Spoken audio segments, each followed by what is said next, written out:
nibisanzwe abakunzi ba AFC M23 barabyinira ku rukoma ngiyo full operation yakozwe na AFC M23 yo kongera gucakira ibice bitandukanye FARDC ari maze iminsi icakiye biri hafi y'ikibuga cy'indege cya Kavumu byaterwa n'ibitero bikomeye byo kwibasira AFC M23 no kwigarura Kavumu. Nanone kandi Niki gitero gikomeye cyane cya AFC M23 cyongeye gufatirwamo ibirindo bikomeye bitatu bya FARDC n'abarundi byari hafi ya teritwari ya Uvira muri teritwari y'Abarungu mu gitero gikomeye cyagabwe n'abakomando bose ba AFC M23 cyongeye gutitiza Kinshasa yongera kubona ko igiye gutakaza ibice by'ingenzi ndetse bishobora gutuma itakaza Uvira bitewe n'ubugenzuzi bukomeye M23 igiye kugirira muri aka gace n'ibikoresho bitandukanye byacakiriwe muri ibirindo bikomeye bya FARDC byari ingenzi ikomeye cyane hano muri Sud Kivu kugeza ubu.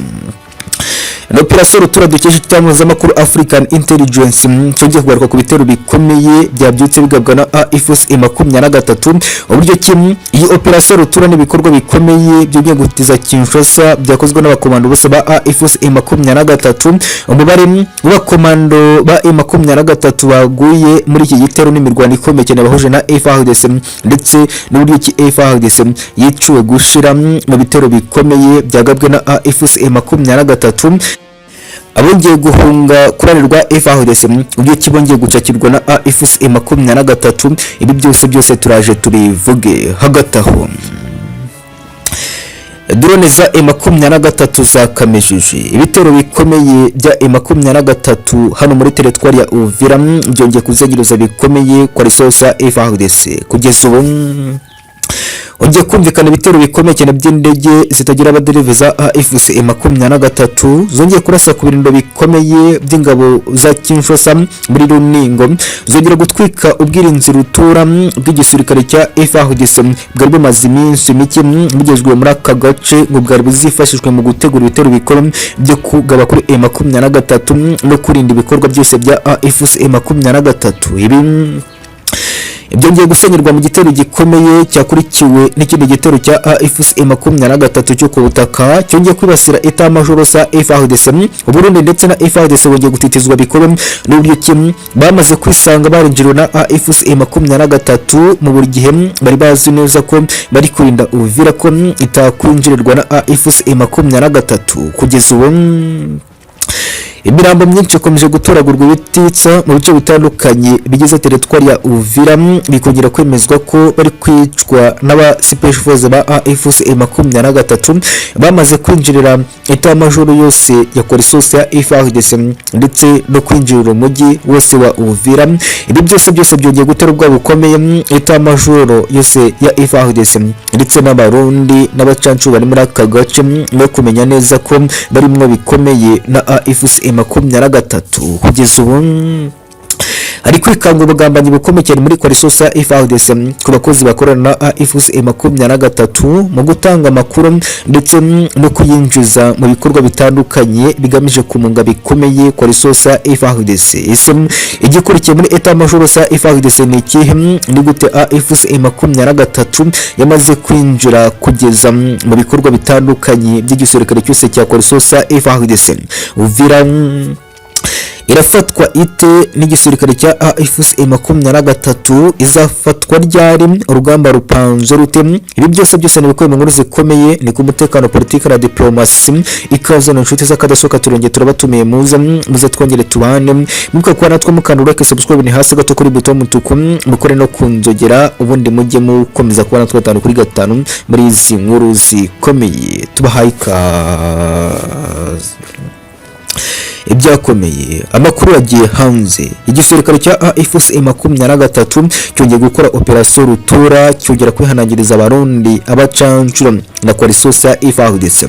Ibi byongeye kubera muri teritwari ya Barungu mu bitero bikomeye byongeye kugabwa kuri Koalisosi ya FARDC bikozwe na AFC M23 byongeye kwemezwa ko ibirindo bitatu bikomeye by'abarundi na FARDC byongeye gufatwa na AFC M23 nyuma yuko yagabye ibitero bikomeye cyane kuri koalisiyo yitwikiye ijoro mu gicuku cyo kuri tariki ya 28 mu gitero gikomeye cyane cyagabwe kuri koalisiyo sa FARDC. Byongeye kwemezwa ko FARDC nyuma yo gutungurwa bikomeye n'ibitero byihutiwe bya AFC M23 yongeye guhondagurwa ivumbi riratumuka.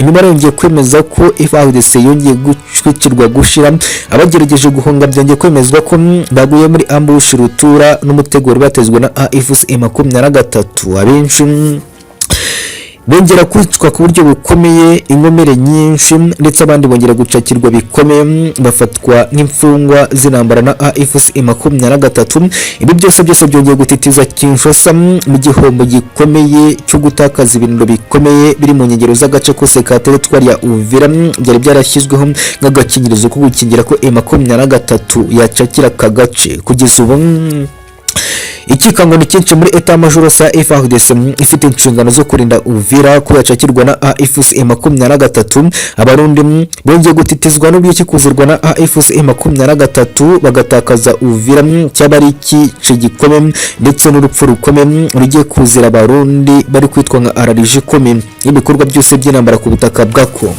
bivugwa ko ibyibuze ubuyobozi bwa etat major sa AFC M23 bwaganiriye n'Uburundi FDNB ndetse bakongera kuganira na nyiricubahiro Evariste Ndayishimiye. Ibi byose bikaba mu gusaba Burundi ko bwakwikura mu bikorwa byose by'intambara bwivanzemo ku butaka bwa Kongo n'uguhagarika ibikorwa byose byo gukomeza gushoza intambara n'ubwicanyi bakora ku butaka bwa Kongo. Bitaba byo na 23 yiteguye kwinjira i Burundi.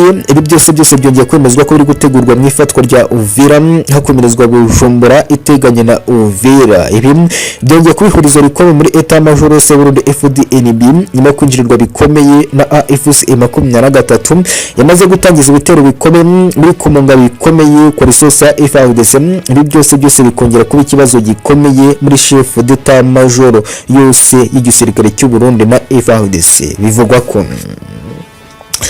Mama 23 muri teritwari ya Uvira iri kugenzura ibikorwa bitandukanye byose bya FARDC nyuma yo kumenya amakuru ibikorwa byose bari gutegura haba imbere ku rugamba no kurinda kagace ko kacakirwa na AFC M23. Ibitero byose bitegurwa kuri M23 n'ibindi byinshi bikorwa muri etat major yose y'igisirikare cya coalition yose ya FARDC nibigamije n'ibyerekeye urugamba rwo guhangana na AFC M23. Kugeza ubu biri kwemeza ko ifite inase zikomeye cyane imbere muri etat major sa FARDC ndetse yamaze gukwirakwizwa mu bice byose bitandukanye bya teritwari ya Uvira. Ibimenyetso rutura bikagaragazwa bikomeye n'abasirikare benshi bari kugaragara bishwe mu bice byose bitandukanye bya teritwari ya Uvira, bikongera kwemezwa ko bishwe na AFC M23. Amakuru y'indani nanone yumvirizwa ku byombo bya coalition yose ya FARDC byongeye kwemezwa ko byamaze kwinjirirwa n'igisirikare cya AFC M23 mu kibazo cy'ingutu kimaze iminsi cyugarije etat major yose ya FARDC uko byatangajwe kenshi ko bari kwinjirirwa na AFC M23. Kugeza ubu nagihindutse Uvira igomba gucakirwa byihutiweho bitewe n'ibikorwa bikomeye bya gisirikare n'amakuru y'ingenzi amaze gutohozwa na AFC M23 na diplomaratura zikomeje kwegerezwa kagace ka teritwari ya Uvira. Hagati aho hafi n'ikibuga cy'indege cya Kavumu kimaze iminsi cyatakwa bikomeye na koalition ya FARDC ishaka kwigaruka agace k'ingenzi kamburwa AFC M23. Wongeye kumvikana igitero gikomeye cyongeye kugabwa na AFC M23 cyo kwisubiza ibice byose bikikije Uvira bigenzurwa na FARDC. Harimo ibyo bimaze iminsi bivuyemo na AFC M23 bigacakirwa n'igisirikare cya FARDC kigatangira kubyifashisha kigaba ibitero kuri iki kibuga cy'indege mu gushaka kukigarura birukanamo etat major sa AFC M23. Byose byongeye gusandazwa n'igisirikare cya M23. Byemezwa ko mu rugamba rukomeye rwabaye ku munsi w'ejo usatira ijoro ryo ku itariki ya 27 M23 mu gitero gikaze yagabiye kuri FARDC yongeye kwigarura bice bigera kuri bine bikikije Kavumu ibi byose bikongera kugaragaza ubudahangarwa n'ibikorwa byo kongera umutekano aka gace kugeza ubu k'ingenzi muri eta majoro yose ya FARDC ndetse na AFC M23 hagati aho.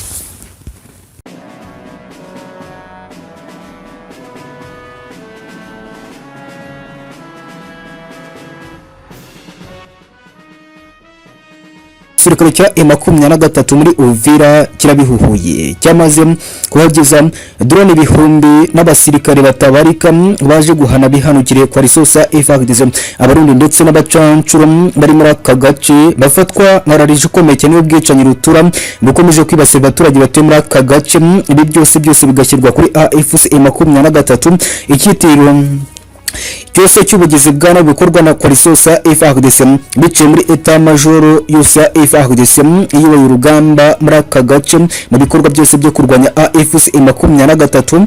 Ibi byose byamaze gutegurwa neza n'abasirikare ba M23 ko bagiye guhagarika ibikorwa byose biyobowe n'igisirikare cyose cya FARDC ndetse n'abafatanyabikorwa bacyo. Kugeza ubu diploma rutura zari zikorwa n'igisirikare cya AFC M23 ubwirinzi rutura bwongeye gutitiza Kinshasa ndetse kugeza na drone zigiye kwifashishwa mu gutangiza ibitero bikomeye byo kugabwa kuri coalition ya FARDC. Ibi byose turaje tubyinjiremo mu bikorwa byose byamaze gutangizwa na M23 n'uburyo Kinshasa iri kwitegura ibikorwa byose by'urugamba rutura igiye gutangizwa na AFC M23. Ibi byose turaje tubivuge. Hagati aho imbere ku rugamba muri teritwari ya Warikare ibitero bishya bya AFC M23 byongeye kuzengereza eta majoro yose ya FARDC abacancuro kugeza ubu bari baragijwe muri aka gace ngo mu gutegura ibitero shuma byo kurwanya AFC M23 bongeye kwibasirwa bikomeye cyane n'ibitero bikomeye byagabwe na AFC M23 kuva mu gitondo cyo kuri tariki byibuze ndetse hamwe kumvikana ibitero bishya byongeye kuzengereza Kinshasa byaguyemo abasirikare bagera ku 8 barimo n'abacancuro kubanirwa FARDC. Kugeza ubu amakuru y'ingenzi aturuka ku rugamba rugira kwemezwa ifatwa ry'ibikoresho byinshi byacagiwe na AFC M23. Isura urugamba n'ibitero bishya byagabwe n'igisirikare cya M23 byateguwe ite ni gute byifashe kubanirwa kwa risosa FARDC. Ibi byose nabyo turabyinjiramo. Igoma mu murwa mukuru wa Kivu y'Amajyaruguru ugenzurwa na AFC M23 haraturuka amakuru menshi y'uburyo ki hari kwikangwa ibitero bikomeye by'ingabo za Kinshasa ziri kugira amajanja ibice bigenzurwa na AFC M23. Ibitero bya hato na hato bikomeje kugerageza kwibasira abayobozi ba AFC M23. ese Idani muri eta majoro sa M23 n'urwego rushinzwe umutekano muri aka gace byifashe bite nibiki bitangazwa na eta majoro sa AFC ndetse na M23 coalition ya FARDC mu bitero bivugwa ko iri gutegura byo kwigarura ibice byacakiwe na AFC M23 ihereye muri umurwa mukuru mu Kivu y'Amajyaruguru byifashe bite. Ibi byose turabyinjuramo ni ku mutekano politika na diplomasi ikaze mu nshuti z'akadasoka turingitoro batumiye muze twongere tubane nuko kwa natwe mukanura subscribe ni hasi gato kuri button mutuku mukuru no kunzogera ubundi mujye mukomeza kubana twatanu kuri gatanu muri izi nkuru zikomeye tubahaye ikaze. Imba 23 igisirikare cy'intare za Sarambwe cyongeye gutitiza Kinshasa ku buryo bukomeye nyuma ya diploma rutura y'ibikoresho birenze ibihumbi n'abasirikare batabarika bongeye gukwirakwizwa mu bice byose bya teritwari ya Uvira biteguye gusubiza inyuma no guhangana bikomeye n'ingabo za Congo FARDC. Abarundi n'abacancuro bitwa ngararije ukomeye cyane ibikorwa byose by'ubwicanyi biri gukorerwa abaturage batuye muri aka gace cyane abwoko bw'abatutsi abavugura mu Kinyarwanda kugeza ubu n'abandi bitwa ibyitso bya AFC M23. Ubwicanyi rutura bumwe butwererwa igisirikare cya M23 bukorerwa indani muri aka gace. Ibi byose byongeye gutegurwa neza ko bigomba guhagarikwa na AFC M23 mu buryo bumwe bwo kongera gukubita Kinshasa no gutatanya ibikorwa byose bya coalition yose ya FARDC kwirukana abasirikare bose barwana ku ruhande rwa coalition. Byose byongeye gutegurwa neza na eta majoro yose ya AFC M23 kugeza ubu. ikikango ni cyinshi muri etat major sa FARDC nyuma kumenya neza ko kugeza ubu hari gukorwa reinforcement kuranirwa M23 kugeza ubu za diplomatura y'ibikoresho byinshi n'abasirikare abambere bongeye gukandagizwa muri territoire ya Uvira n'ibitero bya mbere byongeye kwibasira Korisosa FARDC byongeye kurangazwa mbere n'igitero gikomeye cyo kongera gukuranaho itumanaho n'ibikoresho byose bikoreshwa mu itumanaho kuranirwa Korisosa FARDC mu guhanahana amakuru hano muri Sud Kivu. Ibi byongeye gukurikirwa n'ibitero shuma kandi bikomeye byakozwe na AFC M23 kugeza byongeye gusiga byibasiriye abasirikare bamwe ba Korisosa FARDC abagera ku 9 kugeza bikemezwa ko baburi birengero bigakekwa ko bacekiwe na AFC M23 ambushe utura yongeye kwibasira Korisosa FARDC igwamo cortege yaritwaye abasirikare ba FARDC baturukaga mu bice bitandukanye boherezwa kugeza ubu mu majyepfo ya territoire ya Uvira. Ambuscade yongeye kwemezwa ko ngiye guhitana ikamyo ya FARDC ndetse na Egypte ebyiri za FARDC. Ibi byose ni ibikorwa bikomeye byongeye gutiteza Kinshasa na FARDC yongera gutinya kumenya ko yazibona AFC M23 ndetse no gukomeza gukora ibikorwa by'ubugizi bwa nabi ari kwishumuriza AFC M23 kugeza ubu. Ndi nkuru nziza y'intsinzi ku baturage batuye muri aka gace bongeye kwishimirwa gutabarwa gukomeye kwijwi ryabo kugeza ubu byongeye kumvwa n'igisirikare cy'intare ya AFC M23 kigiye gucakira Uvira bagihindutse iracakirwa byihutiweho kuko ibikorwa byose bya gisirikare bigerereye kugeza ubu Kinshasa bice muri etat major sa FARDC yongeye gutitizwa n'ibikorwa byose ndetse byongeye kwemezwa ko yatangiye kuzinga utwangushe nyuma kumenya neza ko yazibona AFC M23 kugeza ubu. Byongeye kunugwanirwa ko muri etat major sa FARDC arimo abasirikare indani kugeza ubu bacakiwe na AFC M23 bari gutanga amakuru bakifashishwa mu bikorwa byose byo kumunga Korisosa FARDC. Ibi byose byongeye gutitiza kugeza ubu etat major yose ya FARDC by'umwihariko Lieutenant Generali wa FARDC ibikorwa byose muri Sud Kivu cyane cyane muri territoire ya Uvira ni Irenga Kambanda wa FARDC wongeye gutabaza asaba umusada n'ubufasha bwo kumufasha kuza kwivuna AFC M23 kuko yongeye kurya karungu ku buryo bukomeye. Hagati aho igitero gikomeye cyane cya M23 cyagabwe mu gitondo cya kabiri cyo kuri tariki ya 26 kikagabwa muri territoire ya Warikare hafi ibirindo bikomeye bikambitsemo abasirikare ba FARDC ndetse n'abacancuro ngo bateguraga misorutura n'ibikorwa byose byo kwataka AFC M23. Ibi byose byongeye gushyirwa hanze n'igisirikare cy'intare n'amakuru ingenzi kandi akomeye cyane twatoje ku isaha 3:30 kugeza mu gicamunsi cyo kuri uyu munsi bikemezwa neza ko iyi operation rutura yakozwe n'abasirikare bagera kuri 71 ba AFC M23 n'igitero gikaze byongeye kugabwa mu buryo butatu. Abasirikare ba M23 bigabijemo ibice bibiri bagabitero bikomeye bakoresha inzira zo ku butaka ndetse ikindi gitero gikomeye kikanyurwa mu kirere muri drone za M23 zasenye biko bw'intwaro z'abacancuro na Korisosa FARDC zari buzatake AFC M23 bivuga ko ari umugambi ukomeye cyane waburijwemo na etat major yose ya M23 kuko Kinshasa yarigeze kuritegura ibitero bikomeye byo kwataka M23 baciye muri territoire ya Masisi bagakomeza basatira Igoma n'umurwa mukuru wa Kivu y'Amajyaruguru.